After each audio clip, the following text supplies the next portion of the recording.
et à tous et bienvenue dans cette grande émission, la première de la semaine. Je suis ravie de vous retrouver. Quel est le point commun entre un Media Lab et les ateliers d'artistes de l'Italie du Quattrocento? Vous me direz, apparemment rien. Eh bien, détrompez-vous, au XVe siècle, il existait déjà des lieux de coworking où le travail, la réflexion et la création se faisaient dans une émulation collaborative et participative. 6 siècles plus tard, on s'y remet, comme à Montaigu, parce que oui, c'est bien d'être indépendant mais immergé dans un groupe, parce que oui, c'est bien de monter sa boîte mais pas isolé, et parce que oui, réfléchir et créer, c'est bien, mais en se confrontant aux autres. Un Media Lab doublé d'un Fab Lab se met en place sur les terres de Montaigu. Alors qu'est-ce que c'est? Que peut-on y faire? À quoi ça sert? Et est-on en train de repenser complètement notre façon de travailler? Eh bien, ce sont toutes ces questions que nous allons poser à nos 3 invités sur le plateau de la grande émission. Mais d'abord, je vais accueillir Leslie, qui est toute seule, parce que Laure sera là la semaine prochaine, bien sûr. Non, mais Laure, elle prend un peu trop de vacances, je trouve, moi. Écoute, Il va falloir sévir. Elle travaillait aujourd'hui. Elle travaillait, elle ne pouvait pas être là. Je plaisante. Je lui fais un gros bisou. Elles sont très copines. Leslie, les soldes. Ah bah oui, ça commence demain quand même. D'accord, ça commence. Il va falloir être au taquet, quoi. Donc vous nous donnez des petits conseils pour bien les faire. Il paraît que c'est blindé au niveau des stocks parce que comme il n'a pas fait très très beau et qu'il y a plein de trucs au rabais, enfin qu'il y a des coups à faire. Ça va être des offres de dingue. Donc les soldes et puis après on parle pas de soldes. Un petit dépôt de garantie, un petit dossier en cours. Avec une lettre avec accusé de réception toujours. Toutes les semaines, bien sûr. Merci Leslie, on verra ça tout à l'heure. Aurélien Joussomme, bonjour. Ça va bien? Il est déjà au travail, Aurélien. Il est déjà au taquet. Aurélien, vous êtes tout nouveau dans la brigade des chefs qui viennent nous voir sur le plateau de la grande émission. Alors Aurélien, juste pour dire, vous êtes en train de monter votre restaurant qui ouvrira en septembre prochain, c'est ça? Oui, dans le centre des Herbiers. Rue de la Bienfaisance, exactement, pour ceux qui connaissent. Et juste pour l'anecdote, Aurélien a quand même été le second d'un certain Philippe Etchebest. C'est bien ça. Le S est avant, on est d'accord.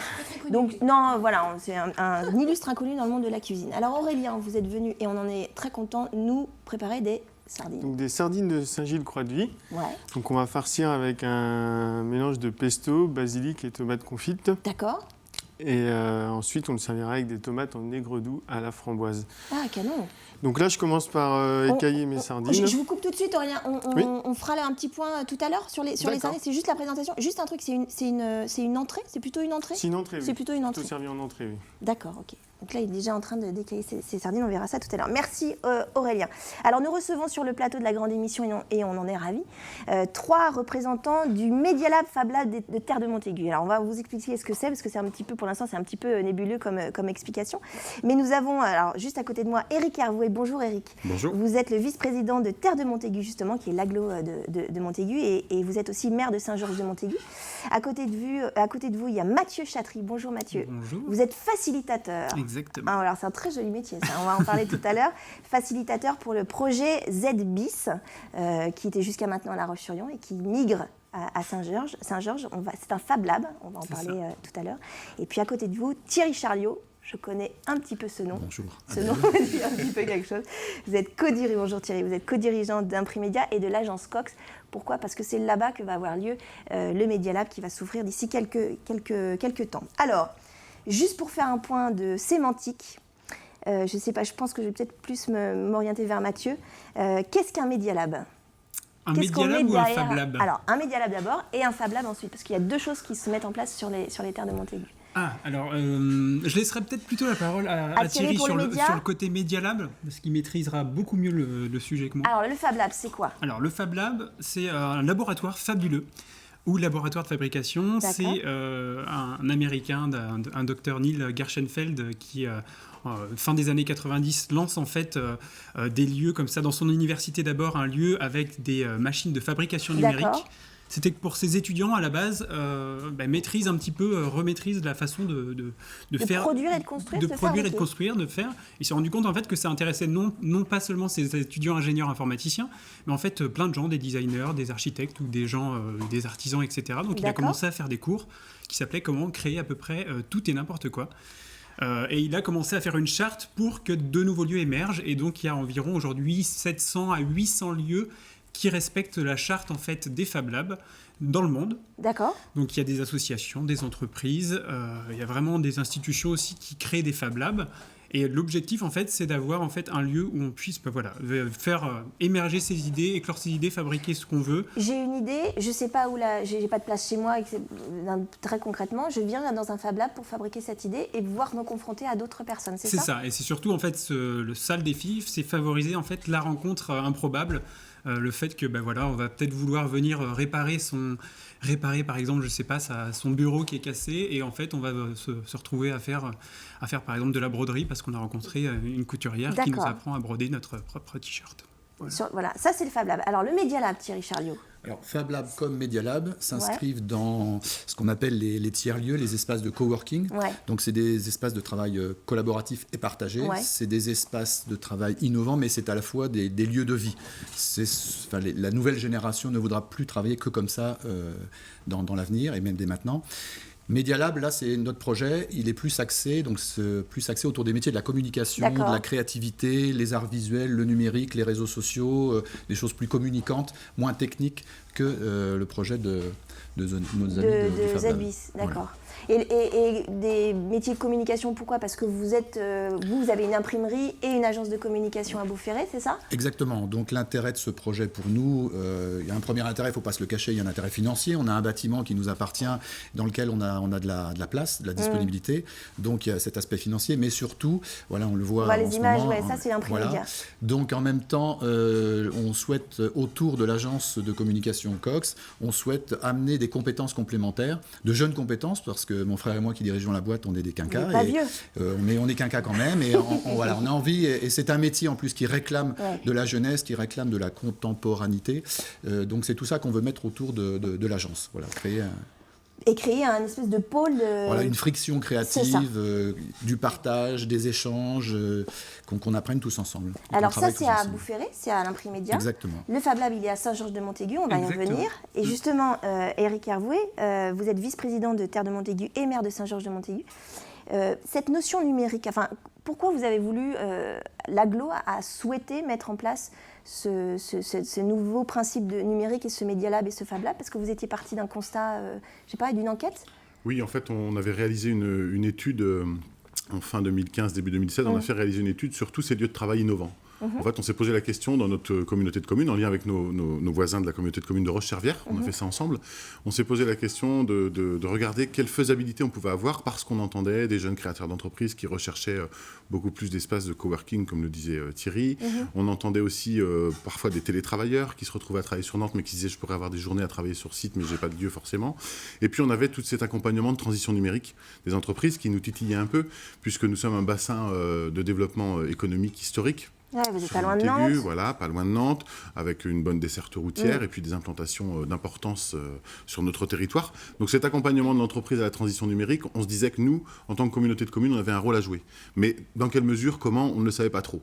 Donc on a lancé cette étude avec une agence spécialisée qui nous a accompagnés, qui a fait de l'étude auprès de travailleurs sur la gare de Montaigu, par exemple, qui a fait des études auprès de chefs d'entreprise, qui a été sollicité des entreprises, savoir comment, est-ce qu'ils avaient des notions d'accompagnement à la transition numérique, est-ce qu'ils avaient des notions de télétravail, voilà, sentir un peu notre territoire sur ces volets-là. Et en parallèle de cette étude que l'on menait, c'est-à-dire en début d'année, quand on a auditionné, interrogé, on avait des projets qui émergeaient, et notamment dans ce thème-là, cette thématique, et notamment la discussion avec Thierry Imprimédia, qui avait déjà un peu émergé, auquel on avait dit écoutez, attendez que notre étude se fasse, ça vous fera de la matière et des données supplémentaires. Et puis ZBIS, qui par le biais aussi d'une entreprise locale, avait une accroche sur le territoire à Saint-Georges-de-Montaigu. Et donc on s'est dit écoutez, nous on finit cette étude, on va voir comment on se positionne. Mais surtout, toute la matière qu'on va récupérer, elle va vous être utile certainement pour développer ces nouveaux lieux de travail. Donc vous, par rapport à Mathieu et Thierry, enfin du moins à ZBIS et Imprimédia, vous êtes aussi un facilitateur du projet. Exactement. En fait, nous, on s'inscrit dans un rôle de facilitateur, de mettre à disposition évidemment très concrètement les données de l'étude, mais aussi tout ce qui peut être la carte d'identité du territoire. Voilà. Donc Thierry connaît le territoire puisqu'il est implanté depuis de nombreuses années. Pour ZBIS, c'était peut-être un petit peu plus lointain. Et nous, notre volonté n'était pas d'être une institution mastodonte qui arrive en disant je veux ça, c'est absolument pas notre rôle. Et c'est pas dans l'esprit, je me retourne vers vous, Mathieu, c'est pas du tout dans l'esprit des Media Lab et des Fab Lab, on est d'accord. Nous, notre idée, c'est d'être là, de montrer ce qu'est notre territoire, de faciliter, peut-être aussi auprès de nos clubs de jeunes, de nos centres de loisirs, de nos écoles. On a 40% de la population qui a moins de 30 ans chez nous. Donc en fait, c'est un territoire jeune. C'est un territoire très jeune. Aujourd'hui, avec Roche-Charvière, on a 3 collèges. Demain, on en aura 5. Au début des années 2020, on aura 5 collèges. Donc c'est aussi en prévision de ce qui va arriver. Avec ces outils-là, faire connaître ce qui existe par les créateurs d'entreprises, mais aussi faire entrer les jeunes et l'école dans le monde de l'entreprise, dans le monde de la communication, dans la transition numérique, montrer ce qui existe sur notre territoire. C'est notre rôle, il est là, il est d'essayer de faciliter toute cette mise en réseau qu'il peut y avoir, puisque ce n'est pas une collectivité, ce n'est pas une communauté de communes qui créera une communauté sur un tiers-lieu. C'est hors de question, ça ne marcherait pas. Ce n'est pas du tout notre idée. On va en reparler, on va rentrer dans le vif du sujet d'ici quelques instants, mais d'abord on va faire un point avec Aurélien. C'est un massacre. Je vois qu'il y a du sang. Alors, non, les sardines. Ah oui, alors donc, vous êtes en train de couper vos sardines. Voilà, donc je les ai écaillées préalablement et là maintenant je suis en train de les lever une par une pour pouvoir ensuite les arrêter puis les farcir.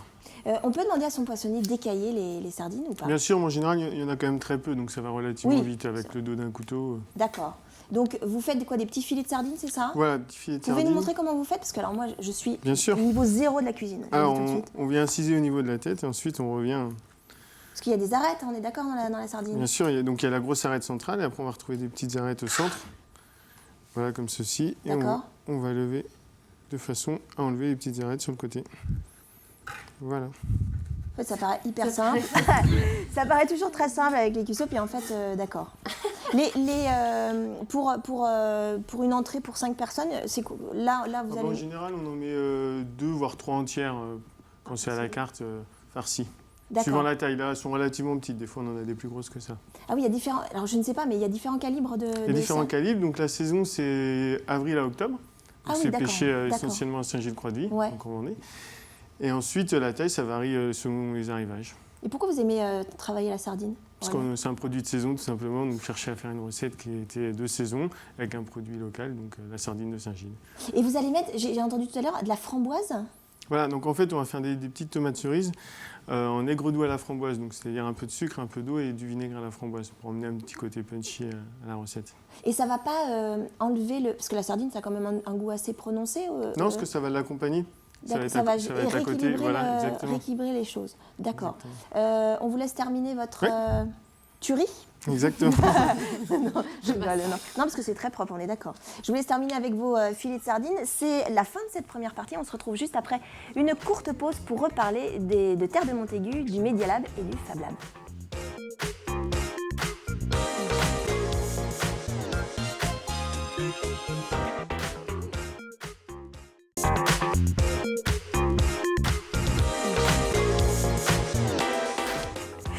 De retour dans la deuxième partie de cette grande émission où nous sommes en compagnie de Thierry Charliot, co-dirigeant d'Imprimedia et de l'agence Cox à Boufféré, de Mathieu Chatry qui est facilitateur du projet ZBIS, on va en parler d'ici quelques instants, et Éric Hervouet, vice-président de Terre de Montaigu et maire de Saint-Georges-de-Montaigu également, qui sont là pour nous parler du Media Lab et du Fab Lab qui se mettent en place justement sur les terres de Montaigu. Le Fab Lab est déjà sur place, hein, on est d'accord C'est ça, on vient de déménager lundi. Ah, lundi dernier, c'est tout frais. D'ici quelques instants, la chronique de Leslie. On suivra aussi la recette d'Aurélien, des sardines farcies. Alors, justement, Mathieu, je voulais faire un point sur le projet ZBIS. C'est quoi à l'origine? Il existe depuis quand et vous êtes basé sur quoi pour mettre en place ce projet-là? Alors, ZBIS, il arrive en avril 2014. On a remporté, en fait, auprès du ministère du redressement productif, un appel à projet Fab Lab. Redressement productif, ça me fait. Oui. Je ne sais plus s'il existe encore d'ailleurs. Je ne suis pas sûre d'ailleurs. Oui. Et donc ça nous a permis de nous lancer, d'acheter du premier matériel, surtout aussi d'avoir des premiers salariés. En avril 2014, donc on était à La Roche-sur-Yon. On arrive à la Loco numérique en septembre 2014. On les a reçus sur le plateau. Dans un espace de... Oui, exactement. Dans un espace de 200 mètres carrés. D'accord. Et puis au fur et à mesure, donc on se construit un réseau. On est aussi lauréat du réseau Entreprendre Vendée. Ouais.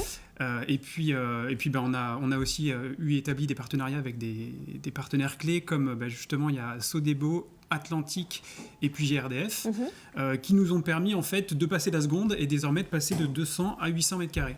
Oui, parce que vous étiez un peu à l'étroit à La Roche. Exactement. Ouais, le but c'était d'avoir un lieu qui soit tout public. Ouais, et avec du matériel, avec des zones d'espace assez grands, je suppose. Oui, l'objectif c'était d'avoir un lieu. Aujourd'hui, il se présente comme ça. On va avoir plusieurs labs avec justement différents outils de fabrication numérique. On parle des imprimantes 3D, on parle des découpes laser.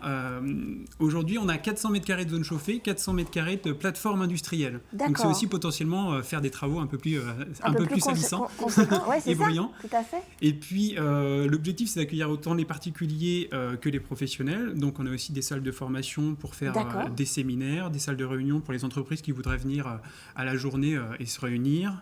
Un espace enfant aussi dédié.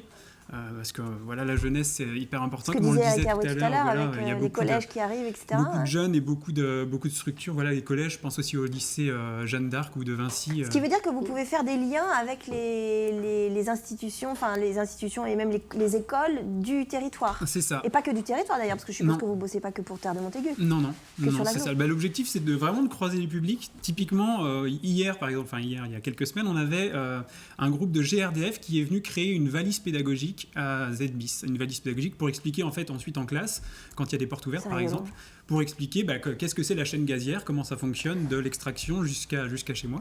Donc ils sont venus créer en fait un petit démonstrateur physique. Moi demain, ce qui me plairait beaucoup, c'est qu'ils viennent créer ça et qu'en même temps on ait potentiellement un atelier avec des enfants et que les deux publics puissent se rencontrer pour que justement les créateurs de la valise pédagogique puissent tester en direct en fait leur fonctionnement et l'améliorer. Et je rebondis sur ce que vous dites et je me retourne aussi vers Thierry. En fait, à l'ère de tout numérique où le village est maintenant devenu le monde en fait, j'ai l'impression qu'on revient quand même sur la notion de travail, sur des choses extrêmement concrètes d'échange, de communication en vis-à-vis et non pas forcément à travers forcément un smartphone ou une tablette.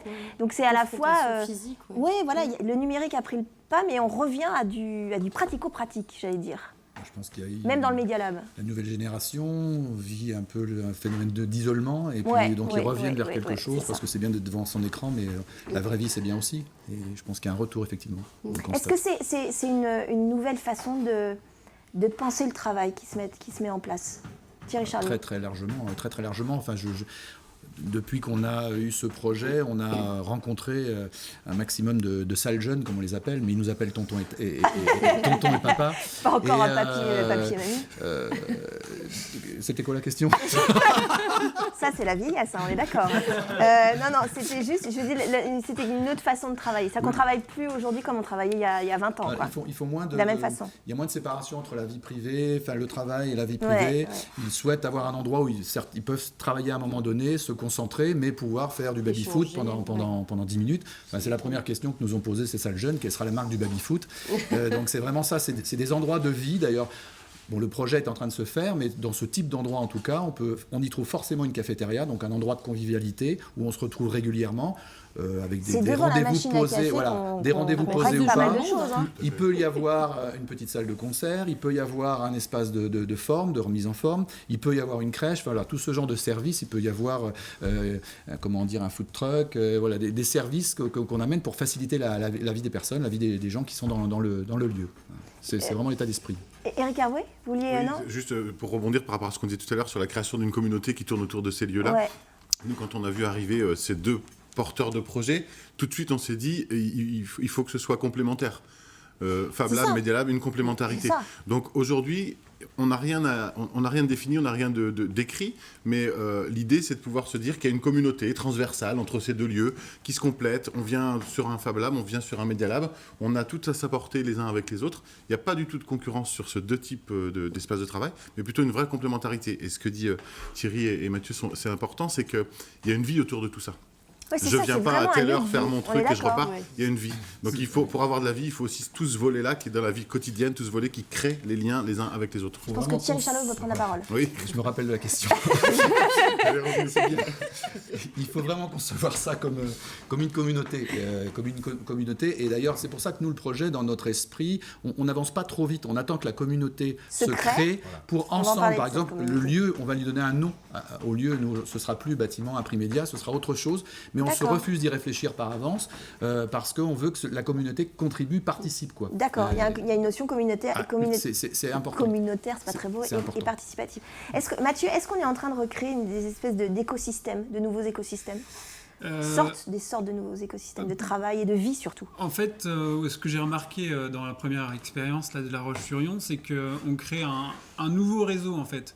Parce qu'on a à la fois des entrepreneurs qui vont potentiellement pouvoir rencontrer des étudiants ou des designers. J'ai l'exemple de Luc Georgelin qui est entrepreneur à Procal West. Il fait de l'emballage carton, chose que je ne connaissais pas jusqu'au moment où je l'ai rencontré. Il est venu à ZBIS.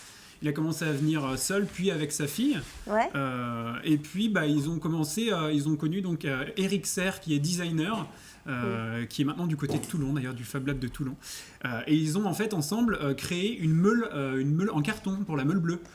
Parce que Luc étant dans l'emballage carton, ils ont créé une meule géante qu'ils ont mis sur le camion de la, vous savez, le publicitaire, enfin le gros camion qu'on voyait avec le camion qui était dans la comment on appelle ça déjà, la caravane de la meule bleue. Avec aux couleurs de la meule bleue. Voilà, donc un projet complètement improbable, une meule en carton faite de 100 pièces de carton. Bref, il y a un travail assez grand. Et vous voulez dire que s'ils n'étaient pas passés par le Fab Lab, ils ne se seraient jamais rencontrés? C'est ça, ils ne se seraient pas rencontrés et un projet comme ça n'aurait pas vu le jour en fait. D'accord. C'est vraiment ça le. C'est vachement intéressant. On va en reparler. Allez-y Mathieu. Non, je voulais dire aussi, pour le coup, justement, on parlait de la cuisine, du café, du baby-foot.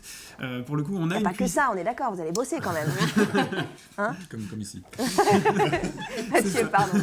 Et on a une cuisine centrale, c'est la même chose. Vraiment la cuisine qui est l'élément central pour faire rencontrer les différentes personnes dans les différents espaces.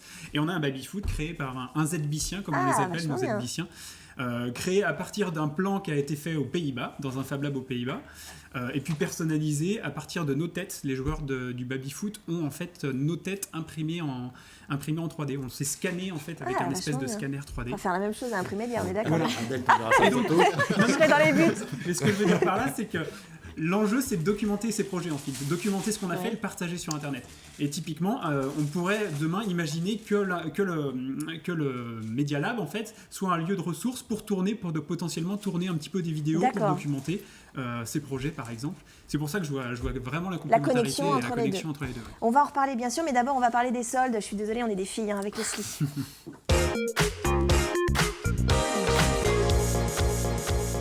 Ça sent très très bon. Vous ne sentez pas, mais ça sent très très bon. Leslie, les soldes. Oui, les soldes. C'est demain. C'est demain les soldes.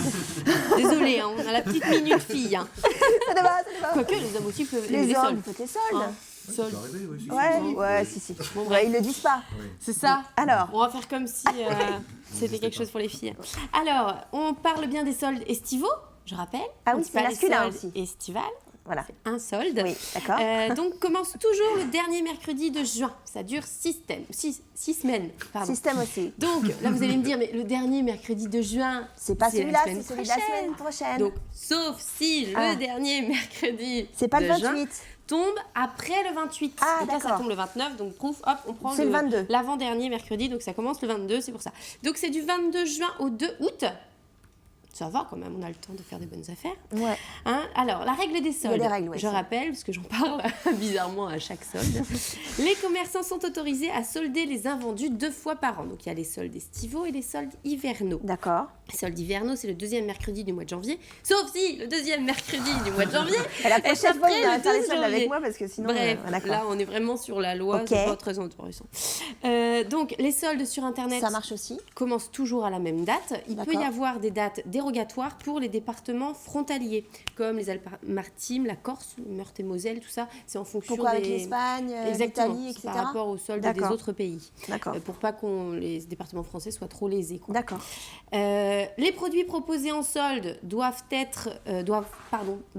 avoir été présentés au moins 1 mois avant le début des soldes. D'accord. C'est important. C'est pour liquider les invendus. Ouais, donc les commerçants n'ont pas le droit de faire un réapprovisionnement exprès pour la période des soldes. D'accord. C'est interdit. D'accord. Il faut bien que les produits soldés et les produits non soldés soient vraiment distingués. Donc il faut vraiment qu'il y ait un affichage spécifique. Voir des zones dans le magasin. Exactement. Des zones, des étiquettes bien voyantes. Et il faut que les prix les prix normaux et que le rabais soit affiché. Sur sur l'étiquette. Qu'il y ait les 2 prix en fait. Exactement. D'accord. C'est important. Il est interdit d'employer le mot solde pour toute autre période de promotion. Enfin ça c'est de la sémantique, on est d'accord. Enfin je veux dire. Oui, mais il y a une sacrée amende quand même. 75 000 euros. Non, c'est-à-dire que le magasin n'a pas le droit de mettre le mot solde. Exactement. En plein mois de mars, par exemple, un magasin n'a pas le droit de mettre solde. Il met quoi, peut mettre promotion, rabais, offre exclusive, ce qu'il veut. Mais le mot solde est vraiment réservé... Que pour ces deux périodes-là. Voilà, à la période hiver et à la période été. 75 000 euros, ça peut faire mal quand même, pour tous les professionnels. Il est interdit de limiter les garanties pour les produits soldés. Donc tout ce qui relève des garanties vices cachés, des garanties défaut de conformité dont on a déjà parlé, c'est interdit. On n'a pas le droit de vous dire, par exemple, ni repris ni échangé pour les produits soldés, c'est illégal pour les produits qui ont un défaut. Bien évidemment. Si vous achetez un produit soldé qui a un défaut, bien évidemment que vous avez toujours la garantie. D'accord, ok. Par contre, le ni repris ni échangé de produits soldés, si vous êtes trompé de taille par exemple, on le rappelle, c'est légal. On peut retourner voir... le commerçant n'a pas l'obligation de vous rembourser un produit sur lequel vous seriez trompé de taille. On en a déjà parlé. Oui, c'est vrai. Ensuite, on va terminer très vite, Leslie, parce qu'on est hyper à la bourre. Non, mais c'est tout. Moi, j'avais fini. Voilà. Comment se faire casser ? Seule petite chose, si vous voyez des irrégularités, c'est-à-dire que nous, les filles, on fait des fois on va faire des petites visites dans les magasins pour voir si vous apercevez que le prix de référence a augmenté pour que le prix soldé, finalement, soit identique à celui que vous avez vu 15 jours plus tôt, on prévient la répression des fraudes. Ça arrive, ça ? L'ancienne répression des fraudes, la nouvelle DDPP, Direction départementale de la protection des populations. Ça arrive, ça ? Il y a des magasins qui essayent de tricher. Oui, dans ce cas-là, on appelle la DDPP qui fera une petite enquête. Sympa. Voilà. Merci, Leslie. On fait un point sur un litige tout à l'heure ? Voilà. Tout à l'heure, merci. Aurélien, ça commence à prendre forme. On est d'accord. Oui, donc, Alors, vous avez fait quoi ? Alors là, j'ai réalisé la farce sardine. Qu'est-ce que vous avez mis dedans ? Donc à base de pain de mie imbibé au lait, auquel j'ai rajouté donc, des oignons ciselés, du pesto de basilic, fait avec du pignon de pain parmesan, c'est à l'huile d'olive, des olives tagache, donc en provenance d'Italie. Tagache, c'est des olives noires d'Italie. D'accord. Elles ont un goût spécial ? Elles sont fortes ? Elles sont pas trop salées, contrairement à des olives noires qu'on peut retrouver. Exactement, d'accord. Et des tomates confites, donc que j'ai fait en amont, bien sûr, parce que ça prend un peu de cuisson. Ça prend un temps qu'on ne peut pas faire en 45 minutes, on est d'accord. Et ensuite, là, donc, je viens de réaliser les tomates cerises en aigre doux. Vous avez enlevé la peau ? Voilà, je les ai mondées avant. Alors, comment on fait ? Alors, on fait une petite incision au niveau de la tête de la tomate cerise. D'accord. On les plonge dans l'eau bouillante 10 secondes. Ensuite, on les met dans de l'eau glacée pour provoquer un choc thermique et la peau s'enlève. S'enlève tout seul ? Alors, il ne faut pas les mettre trop longtemps parce que notamment les tomates cerises, vu qu'elles sont toutes petites, ça part vite en purée sinon. D'accord, ok. Voilà, donc ça prend forme et là, je suis en train de farcir les sardines. Venir, messieurs, je pense. D'accord. Ok, c'est du piment ? Vous avez juste du piment d'Espelette, donc. Ça sent l'été. Ça sent l'été. Je vous laisse continuer, Aurélien. Merci. En tout cas, ça a l'air très, très joli. En tout cas, c'est la fin de cette deuxième partie d'émission. On se retrouve juste après une courte pause pour reparler du Media Lab et du Fab Lab des Terres de Montaigu, la chronique de Leslie et les sardines d'Aurélien.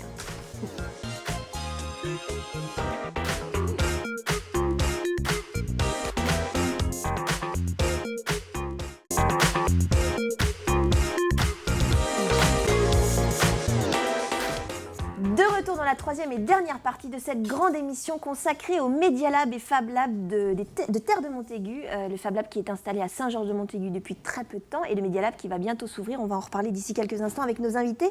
Thierry Chariot, le co-dirigeant d'Imprimedia et de l'agence Cox, lieu où sera le Media Lab. Mathieu Chatry qui est facilitateur du projet ZBIS qui s'occupe du Fab Lab à Saint-Georges-de-Montaigu. Et Éric Hervouet, le vice-président de Terre de Montaigu et le maire de Saint-Georges-de-Montaigu, qui nous font la gentillesse d'être sur le plateau de la grande émission. D'ici quelques instants, la suite de la chronique de Leslie et Aurélien Joussaume qui est en train de nous préparer des sardines farcies et ça commence à prendre forme et ça commence à sentir très bon. Je reviens justement sur le Fab Lab et le Media Lab. Plutôt une question pour vous, Thierry. Est-ce que déjà des entreprises ou des personnes ont pris connaissance du Media Lab et vont faire partie du Media Lab, sont déjà pas installés mais presque quoi? C'est un projet sur lequel on travaille depuis quelques mois, 8-9 mois environ. Effectivement, on a commencé à prendre des contacts et il y a des personnes qui se sont montrées largement intéressées, qui risquent d'être dans les locaux dès le mois de septembre. Qui, par exemple ? C'est un garçon qui est spécialiste dans des réseaux sociaux, comment bien utiliser les réseaux sociaux quand on est une entreprise, ça c'est un premier. Un deuxième qui a créé une application particulière. Un troisième qui travaille sur du référencement très très pointu dans le domaine du web, etc. Une jeune femme qui lance un concept nouveau autour du vin, un site, une boutique en ligne avec un concept nouveau, voilà, par exemple. Mais il y aura une réunion déterminante jeudi soir, mais je crois que vous en parlerez tout à l'heure. On va en parler, oui, on va donner, parce qu'il y a des dates intéressantes. D'ailleurs, si vous êtes intéressé, vous êtes, je pense, conviés à ces événements-là. J'ai une question très, très pragmatique et très terre-à-terre. Est-ce que travailler en commun, alors je ne sais pas qui peut répondre, si c'est Eric Hervouet ou même Mathieu ou Thierry, est-ce que travailler ensemble, c'est aussi une notion de réduire les coûts, tout simplement, au niveau de... Forcément, il y a une mutualisation des services, il y a une mutualisation de beaucoup de choses, donc oui, bien évidemment. C'est aussi pour Mathieu, c'est aussi ça, c'est-à-dire qu'aujourd'hui, les loyers sont de plus en plus chers. Oui, bien sûr. Je pense aussi que selon les métiers, dans beaucoup de métiers de service, on a besoin de très peu de choses, potentiellement. Ouais. Et finalement, si on peut travailler de chez soi avec un ordi, on peut aussi avoir envie d'aller dans un tiers-lieu, et bénéficier d'un service sympa. Avec un réseau en fait, et je pense que c'est parce que le travail, on peut travailler d'un peu partout.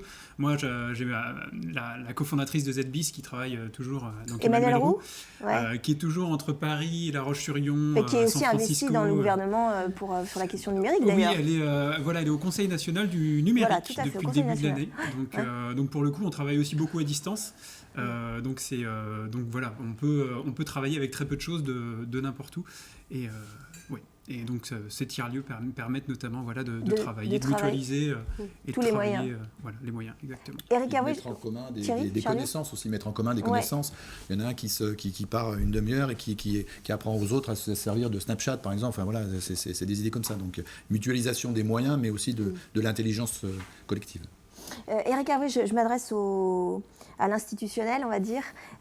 C'est une solution, justement, le numérique et le fait de mutualiser tous ces moyens. C'est une solution pour le territoire de Terre de Montaigu. C'est une solution, je pense, dans le monde de l'entreprise aujourd'hui. En général, c'est une solution pour le territoire sur lequel on est, parce que c'est un atout supplémentaire de territoire. C'est un outil de développement économique supplémentaire, de montrer qu'on s'intéresse au numérique, de montrer qu'on a des outils qui peuvent répondre à des problématiques d'entreprises déjà implantées, ou des problématiques d'entreprises qui souhaiteraient ou qui regarderaient des territoires pour s'implanter ailleurs. Notamment, je pense à quelque chose, on parle beaucoup de mutualisation, de regroupement, d'apprendre par les uns par les autres, et on sait que dans nos dirigeants d'entreprise actuels, être dans ces communautés, alors je ne dis pas forcément apporter, participer pour être toujours à demeure, mais aller dans ces communautés pour apprendre, regarder l'innovation sous un nouveau sens. Aujourd'hui, l'innovation, elle vient quand la structure elle est légère. Quand la structure elle permet tout de suite de fuser quelque chose. Oui, tout à fait. Quand on est dans des structures plus implantées, l'innovation n'est pas toujours le premier maître mot, c'est plus lourd la machine à bouger. Donc faire sortir les gens des entreprises pour aller dans ces lieux-là, pour confronter, pour regarder, pour discuter et surtout s'enrichir en fait, je pense que peut réveiller aussi ce volet innovation. Donc il y a le numérique, il y a l'innovation. Donc sur un territoire qui est historiquement implanté avec des entreprises fortes, bien sûr, et des entreprises, un vrai milieu artisanal aussi, un milieu commercial, on a tout à gagner justement dans cette transversalité et ce volet innovant et numérique. Mathieu, oui. Mais je voulais dire, nous sommes vraiment des lieux ressources en fait. On vient pas donner un service clé en main. C'est plutôt aussi, on a un lieu où finalement c'est la communauté qui va façonner le lieu, comme le disait Thierry tout à l'heure. Donc voilà, l'objectif c'est, et en plus via Terre de Montaigu. Il y a une notion de transversalité aussi. Il y a une notion de transversalité, exactement, c'est-à-dire qu'on essaye justement de casser la hiérarchie quand on fait des projets pour libérer un peu les idées et les envies, les gens qui sont plus timides, qui puissent s'exprimer plus facilement. Et via Terre de Montaigu, c'est génial. Moi j'arrive sur Montaigu, je connaissais assez peu le secteur, je suis plutôt issu du Pays Lyonnais. Qu'est-ce que vous en pensez d'ailleurs C'est excellent. Et vous avez Eric Hervouet à vos côtés, vous pouvez balancer les dossiers aujourd'hui. C'est le moment, il y a des témoins. On est beaucoup en lien en ce moment parce que justement toute l'équipe de Terre de Montaigu nous abreuve d'adresses des associations, des entreprises, de ce qui existe sur le secteur. Et moi je découvre justement toute cette diversité. Il nous aide beaucoup justement à nous faire connaître en fait et à devenir au service de la communauté. Et c'est marrant parce que quand on parle de Media Lab et de Fab Lab, on a plus l'impression que c'est dans un milieu plutôt urbain. On pense tout de suite à la cantine de Nantes, ou on pense même à Paris, il y en a plein, où on parlait de Toulon tout à l'heure. Et là, on est plutôt en milieu rural, on est d'accord, Thierry? J'ai découvert à travers cette expérience des jeunes qui sont attachés à leur territoire. C'est ça, c'est que les jeunes ne veulent pas forcément qui vivre s'affichent en comme ville. Vendéens et qui ont envie de rester en Vendée avec les conditions de vie qu'on connaît et pas forcément aller sur Nantes pour ne citer Ou y aller cette ville. ponctuellement, mais pas forcément... Ou sur Nantes où on va trouver des bouchons, on va trouver tout un tas de choses, alors que là, ils ont un confort de vie qu'ils veulent garder et puis ils sont attachés à la terre, à la Vendée. C'est plutôt une bonne nouvelle ça, Eric Hervé. Tout à fait, c'est une très bonne nouvelle. Et quand on s'est lancé dans cette étude, on avait complètement ce que vous dites, on avait l'agence nous a dit voilà, vous avez beaucoup de milieux urbains qui sont dans ce type d'études, ou alors des départements qui sont plutôt en grande perte de vitesse, en désertification rurale, et qui essaient de remailler par du réseau des lieux de travail innovants. Nous, on est en fait ni sur l'un ni sur l'autre, mais en fait, on est dans une agglomération qui a une vie, qui a une richesse, et comme dit Thierry, un attachement aussi au territoire de nos jeunes actuels. Donc en fait, c'était vraiment un pari, sans savoir vers quoi on allait nous avec cette étude. Et le pari aujourd'hui, avec les 2 porteurs de projet que l'on a là, plus un 3e, mais qui n'est pas encore assez avancé. Vous ne pouvez pas nous dire ça, il faut en parler là maintenant. On va dire juste en quelques mots, ça pourrait être un 3e qui porterait sur plutôt de l'incubation d'entreprise. Mais le projet n'est pas assez avancé, on reviendra pour vous en parler. Il est fin. On parlera d'ailleurs, on va parler de la chronique de l'ESSI, mais on parlera des événements importants, les portes ouvertes, mais c'est la découverte du projet, il y a différentes dates juste après l'ESSI. Mais l'ESSI, on va parler de litige. Voilà. Un petit litige, un petit cas concret. Ça faisait longtemps qu'on n'avait pas eu. Ça faisait longtemps. Bah oui, mais on peut pas tout le temps faire des questions. C'est vrai, je suis d'accord. Des idées reçues. J'aimais bien ça. Voilà, oui, non, mais c'est très bien, On verra, je vous en referai. Alors, une adhérente était venue nous voir pour un litige avec son ancien propriétaire. D'accord. Donc, elle m'explique qu'elle était étudiante et qu'elle avait donc pris un logement pour 10 mois, donc la durée de ses études. Un dépôt de garantie de 500 € avait été versé. Donc, dépôt de garantie, pas caution. On fait bien la différence entre les deux. La caution, c'est la personne qui se porte caution. D'accord. Le dépôt de garantie, c'est la somme que vous laissez pour les problèmes que vous pourriez rencontrer dans la location. Okay.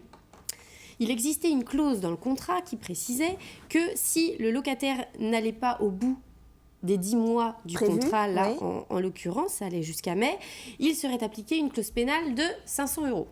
Ok, ça c'était dans le contrat. Ça c'était dans le contrat. Okay. Après, on était sur un contrat particulier parce qu'on était dans un bail meublé. Donc, pas besoin de ramener ses meubles, mais on était sur une chambre chez l'habitant, en fait. D'accord. Ce qui fait qu'on n'est pas sur une résidence principale. Parce que si on était sur un meublé dont résidence principale, dans ces cas-là, la loi s'applique. Là, on est sur un cas particulier. La loi très protectrice par rapport aux locataires ne s'applique pas pour les biens meublés, mais surtout non résidence principale. La résidence principale de l'étudiante restait le domicile de ses parents. C'est pour ça c'est pour ça que cette clause-là n'était pas illégale. D'accord.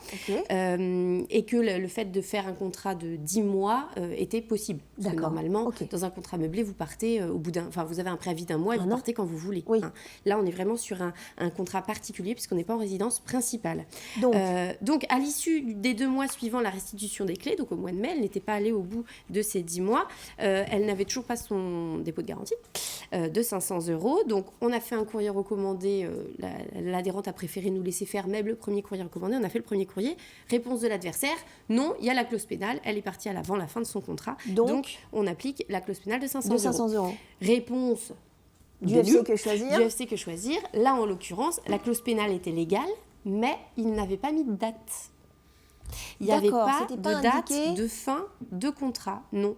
Parce que l'étudiante, c'était particulier parce que l'étudiante ne savait pas vraiment quand est-ce qu'elle allait terminer. Donc bref, la clause pénale... C'était flou. Il n'y avait pas de date. Donc, on lui répond ça. Et au bout de la deuxième réponse, la propriétaire a restitué le dépôt de garantie de 500 €. Voilà. D'accord. Donc, ça s'est bien terminé. Mais c'est vrai que là, du coup, moi, c'est ce que j'expliquais à l'étudiante.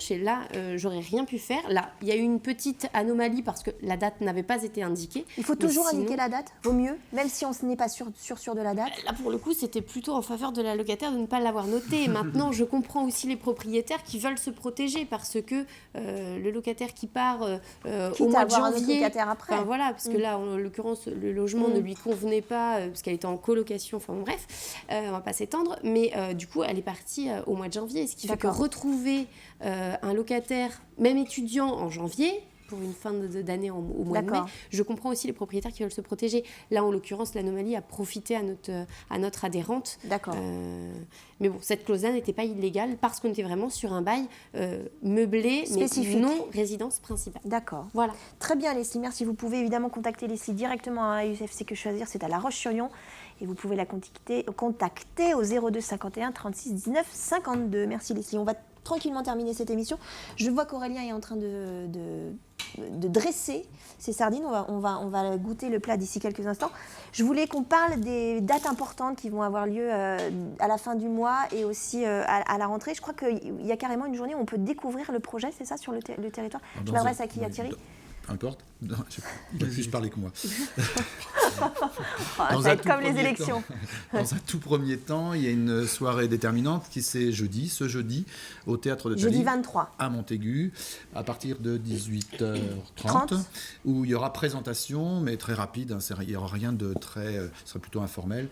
Une présentation des deux projets et puis un travail un petit peu collaboratif pour montrer à quoi ressemble ce type d'endroit. Et derrière, le Fab Lab comme le Media Lab, nous ouvrons nos locaux à des dates bien précises pour visiter, pour voir de visu les lieux. En fait, mais le 23, c'est au Théâtre de Thaly, donc on n'est pas sur les lieux, c'est juste une explication du projet. Mais après, ce jour-là, des personnes vont se montrer intéressées plutôt par le Fab Lab ou plutôt par le Media Lab, et on leur propose, donc, dans les jours qui suivent, de venir visiter. Je crois que c'est le 30 juin, c'est ça, pour les portes ouvertes, c'est ça, non ? Le 30 juin. Toi, c'est d'abord toi. Oui, Mathieu. Non, mais chronologiquement. Nous, c'est vendredi et samedi. De cette semaine. Voilà, cette semaine, exactement. Donc 24 et 25. Et 25, ouais. Vendredi de 10h à 22h. Pour le Fab Lab, à Saint-Georges-de-Montaigu. C'est ça, avec le vendredi soir de 17 à 22h, un Open Lab. Donc ça vous permettra C'est quoi un Open Lab ? Un Open Lab, c'est en fait un laboratoire. Ça devient compliqué, on est d'accord. Porte ouverte. Voilà. On peut dire porte ouverte, mais l'objectif, c'est que les gens, justement, se réunissent et puissent commencer à créer des choses, créer des projets collectifs. D'accord. Ensemble.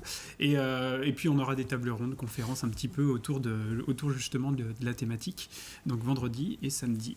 D'accord. Et l'ouverture du Media Lab officielle, enfin l'ouverture, il n'y a pas de journée officielle, mais quand est-ce que le Media Lab est opérationnel ? Au même titre que le Fab Lab, nous allons ouvrir nos locaux, nous, le jeudi, la semaine d'après, 30, voilà, c'est ça, de 11h30 à 14h30, à l'heure où les gens vont manger, pour qu'ils viennent découvrir physiquement les locaux. Et puis pour l'ouverture, ça va se faire dès la rentrée, petit à petit, et au fur et à mesure. Je reviens sur vos locaux, Thierry, c'est-à-dire que le Media Lab va cohabiter avec l'imprimerie et avec l'agence. L'idée, c'est ça, c'est que nous, Imprimedia et l'agence Cox, nous constituons une cellule, enfin 2 cellules, au milieu des autres petites cellules. Ce sera une petite ruche. Petite ruche. Pas d'envie de vous agrandir ? Si le projet marche bien, on a la capacité, le terrain le permettrait, oui. Donc, mais ça, c'est une autre histoire. On reviendra en parler. Éric Hervé, je voulais parler justement de l'implantation géographique. Est-ce que vous aimeriez que des Nantais viennent travailler dans le Media Lab et le Fab Lab des Terres de Montaigu ? Nous, on accueille tout le monde. En sachant qu'il y a la cantine à Nantes, on est d'accord, la cantine numérique. Tout le monde. Après, voilà, nous, on a nos outils tels qu'ils sont conçus, tels qu'ils viennent d'être présentés. L'important, c'est qu'ils répondent à un tissu en place, mais aussi qui soient des outils de développement économique du territoire. Voilà. L'objectif, il est là. Il y a un tissu en place et il y a du développement éco derrière. Et quand je dis du développement éco, c'est aussi du développement touristique. On en a parlé avec Emmanuel Roux déjà quand on avait vu pour l'implantation de ZBIS. On peut très bien imaginer demain que dans ce réseau de Fab Lab, on ait un vrai atout touristique supplémentaire par un Fab Lab positionné, ouvert, qui draine dans un réseau un peu plus mondial aujourd'hui. N'ayons pas peur des mots. Donc effectivement, oui, nous, territoire ouvert par sa diversité et aussi par ces nouveaux outils qui, comme vous l'avez dit tout à l'heure, sont peut-être plus atypiques dans notre Nord-Vendée, dans la région Montaigu, qu'on attend plus à voir en centre-ville ou autre, mais en tout cas qui ont toute leur légitimité et qui, à mon avis et à coup sûr, fonctionneront très bien parce que bien portés. Ah, joli. Bien mené, hein. Bien mené. Vous n'avez rien à dire là, ça me secouait le bec. Par contre, est-ce que vous pensez, ça sera une de mes dernières questions, est-ce que vous pensez que des entreprises peuvent s'implanter, aient envie de s'implanter sur le territoire de Terre de Montaigu parce qu'il y a un Media Lab, parce qu'il y a un Fab Lab ? Je pense que, alors effectivement, aujourd'hui on a une vraie bonne dynamique. Ça marche dans déjà. l'autre sens en fait. Aujourd'hui on a déjà une vraie bonne dynamique, je dois le dire. On est dans nos séances de conseil officiel, on vend des terrains. À chaque conseil communautaire, on a des ventes de terrains sur des zones différentes. Et cet outil-là, avec aussi l'irrigation de certains fibres, plus ces outils de transition numérique, plus les outils qu'on va créer sur le Media Lab, ça ne peut être que du plus sur notre territoire. Alors que ça soit attrayant, c'est formidable, mais que ce soit intégré et qu'on développe un sentiment d'appartenance pour les gens déjà du territoire, les entreprises du territoire par ces outils, c'est encore mieux. C'est encore mieux. Très bien. Alors, je vais vous inviter à goûter le plat d'Aurélien Joussaume. Alors, on rappelle, Aurélien, ce que c'est que votre plat de sardines.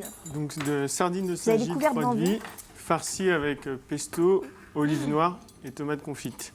D'accord. Voilà. Et à côté, on a des tomates en aigre doux. On garde la peau de la sardine. Pourquoi? Alors c'est un produit très sensible quand même, donc déjà juste à la lever on a tendance à l'abîmer rapidement, donc c'est pour ça qu'on la laisse c'est entière. Excellent, c'est très très bon. C'est une recette très simple à faire l'été notamment. On peut la faire, oui, en l'été c'est super simple. Ah oui, c'est très très simple à faire. On peut la préparer un peu à l'avance ou pas? Bien sûr. C'est-à-dire que pour être... Puis combien de temps au four? 10 minutes. 10 minutes environ. 10 minutes Suivant au la four. grosseur, elles ne sont pas très grosses, donc j'ai mis 8 minutes, mais environ 10 minutes. À quel degré? 180 degrés. Non, parce que Leslie va la faire dès en arrivant chez elle ce soir. Et donc on peut la préparer. Qu'est-ce qu'on peut préparer à l'avance pour notamment profiter de ses la invités? farce notamment, la farce, comme je vous disais, c'est tout simple. C'est du pain de mie auquel on rajoute des herbes, de l'oignon, du lait pour qu'il l'imbibe. C'est ce qui fait un petit peu le côté onctueux de la farce. Et ensuite, on rajoute un petit peu les aromates que l'on souhaite. Je ne sais pas ce que vous en pensez, mais c'est très très bon. En tout cas, je vous conseille d'aller dès septembre prochain au restaurant d'Aurélien Joussaume. C'est rue de la Bienfaisance, aux Herbiers. Il n'y a pas beaucoup de couverts. Je crois que c'est 20 couverts, c'est ça? On sera à 25-30 couverts. Ah oui, ça reste un petit espace, effectivement. Mais il vaut mieux réserver, voilà. on est d'accord. En tout cas, merci Aurélien. Ça a été un vrai plaisir de vous avoir. Vous pouvez revenir quand vous voulez. Plaisir. Si vous nous refaites ça à chaque fois, c'est très très bien. Merci beaucoup. Merci messieurs, bon courage pour le Media Lab, pour le Fab Lab, pour Terre de Montaigu. C'était un plaisir de vous avoir sur le plateau. Leslie, on se voit la semaine prochaine pour la dernière semaine de la grande émission. Moi, je vous souhaite une très belle soirée sur TV Vendée et je vous embrasse.